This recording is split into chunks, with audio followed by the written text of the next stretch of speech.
اگر یہ جاننا چاہتے ہو کہ تمہیں اللہ سے محبت کتنی ہے تو بس یہ دیکھ لو کہ تم کو گناہوں سے کتنی نفرت ہے۔ منزلیں کبھی کسی کی گھر جا کر حاضری نہیں دیتی، راستوں پر چلنے ہی سے راستے نکلتے ہیں۔ ہمارے اندر خود کو بدلنے کی چاہ سے زیادہ دوسروں کو اپنے مطابق بدلنے کی چاہ ہوتی ہے۔ خوش رہنے کا سب سے اچھا اصول یہ بھی ہے کہ جہاں لگے کہ آپ کی جگہ نہیں، وہاں خاموشی سے خود کو الگ کر لو۔ وہ شخص کامیاب نہیں ہو پاتا جس میں ناکامی کا خوف کامیابی کی چاہت سے زیادہ ہو۔ تم نیچے گر کر دیکھو، اٹھانے کوئی نہیں آئے گا، اور ذرا اٹھ کر دیکھو، گرانے سب آئے گی۔ کچھ لوگوں نے ہم سے نفرت کرنے کے لیے خود ہی جواز پیدا کی ہوتی ہے۔ انسان کو کسی کی نیت جاننے کا نہیں بلکہ اپنی نیت صاف رکھنے کا اجر ملے گا۔ آپ تنقید اور تعریف دونوں کو قبول کیجئے۔ پودوں کو بڑھنے کے لیے دھوپ اور بارش دونوں کی ضرورت پڑتی ہے۔ منہ پر تعریف کرنے کے بجائے بہتر ہے کہ پیٹ پیچھے برائی کرنا چھوڑ دی جائے۔ جھوٹ کو سب سے زیادہ خطرہ سوال سے ہوتا ہے اور سچ کو ہمیشہ سوال سے دلچسپی ہوتی ہے۔ لفظوں کی طاقت کو کم مت سمجھیے، کیونکہ چھوٹا سا ہاں اور چھوٹا سا نہ پوری زندگی بدل دیتا ہے۔ کچھ باتوں سے لا علمی ہی بہتر ہوتی ہے، کیونکہ معلوم ہونے پر ہم دکھ کے دریا میں اتر جاتے ہیں۔ کم رشتے بنائیے لیکن مخلصی سے نبھائیے۔ محبت تو بہت سے لوگ آپ سے کر سکتے ہیں، لیکن مخلص سارے نہیں ہو سکتے۔ زندگی میں دو لوگوں پر تبصرہ نہ کرو، جن کو چن لو، جن کو چھوڑ دو۔ غلط کو غلط نہ سمجھ پانا جہالت کی نشانی ہے، اور غلط کو غلط نہ کہنا غلامی کی نشانی ہے۔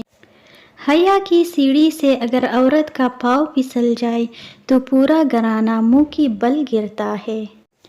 زندگی میں دو کام کبھی مت کرنا: جھوٹی انسان سے محبت، سچے انسان کے ساتھ ٹائم پاس۔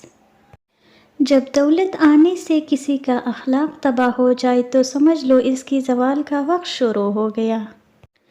زندگی آپ کو کچھ بڑا اس وقت عطا کرتی ہے جب آپ لمبے عرصے تک کڑی محنت جاری رکھتے ہیں۔ جن کے پاس کرنے کو کچھ نہیں ہوتا وہ دوسروں کا جینا حرام کرتے ہیں۔ بے خوف ہونے کے لیے باکردار ہونا ضروری ہے۔ کچھ ایسے بن جاؤ کہ تمہیں دیکھنے والے، تمہاری تربیت کرنے والے کے حق میں دعائیں کریں۔ کسی دوست کو دھوکہ دے کر یہ مت سمجھنا کہ کتنا بے وقوف تھا، بلکہ یہ سوچنا کہ اس کا آپ پر اعتبار کتنا تھا۔ کسی کو اذیت دینے کے بعد بہتر ہوگا کہ تم بھی اپنی باری کا انتظار کرو۔ امام حسین رحمۃ اللہ علیہ: جس کی امیری اس کے لباس میں ہو وہ ہمیشہ فقیر رہے گا، اور جس کی امیری اس کے دل میں ہو وہ ہمیشہ غنی رہے گا۔ امام حسن علیہ السلام نے فرمایا، اپنی عزت کی بقا کے لیے تنہائی پر خوش رہو۔ دنیا حاصل کرنا برا کام نہیں، دنیا کو آخرت پر ترجیح دینا برا کام ہے۔ مولانا جلال الدین رومی رحمۃ اللہ علیہ۔ مرد اگر دیندار ہو جائے تو دین گھر کی دہلیز تک پہنچ جاتا ہے، اور اگر گھر کی عورت دیندار ہو جائے تو دین نسلوں تک پہنچ جاتا ہے۔ حضرت علی رضی اللہ عنہ نے فرمایا، تمہارا ایک رب ہے، پھر بھی تم اسے یاد نہیں کرتے، لیکن اس کی کتنی بندی ہے، پھر بھی وہ تمہیں نہیں بولتا۔ ہر مشکل میں رو رو کر دعا کیا کرو، کیونکہ جہاں انسان کا حوصلہ ختم ہوتا ہے وہاں سے اللہ کی رحمت شروع ہوتی ہے۔ ہر بات کو نفاست کے ساتھ سمجھنا اور کہنا سیکھو، علم بھی آ جائے گا اور اخلاق بھی۔ اے انسان، گھبراتا کیوں ہے؟ رزق تو اللہ دیتا ہے۔ اپنی نیکی چھپانا آپ کی سوچ کا امتحان ہے، دوسروں کا عیب چھپانا آپ کے کردار کا امتحان ہے۔ وقت، دولت، رشتے، یہ وہ چیزیں ہیں جو ہمیں مفت میں ملتی ہیں، مگر ان کی قیمت کا تب پتہ چلتا ہے جب یہ کہیں کھو جاتی ہے۔ رشتہ کوئی بھی ہو، خوبیوں اور خامیوں سمیت برداشت کر کے نبھایا جاتا ہے۔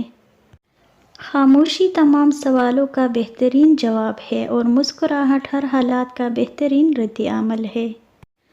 آدھا سننے والے لوگ پورا مطلب نکالنے کے ایکسپرٹ ہوتے ہیں۔ جو لوگ آپ کو اپنی اوقات دکھائے تو آپ کو یقین کر لینا چاہیے کہ وہی ان کی اوقات ہے۔ جو لوگ راستے الگ کرنے کا فیصلہ کر لیتے ہیں تو سب سے پہلے وہ رابطے کم کر دیتے ہیں۔ اگر کسی کے لیے آپ کا ہونا یا نہ ہونا برابر ہو جائے تو پھر آپ کا نہ ہونا ہی بہتر ہے۔ زندگی میں لوگوں سے ایک ہی سبق ملا، جن کو ہم جتنا خاص کرتے گئے ان کے لیے ہم اتنے ہی عام ہوتے گئے۔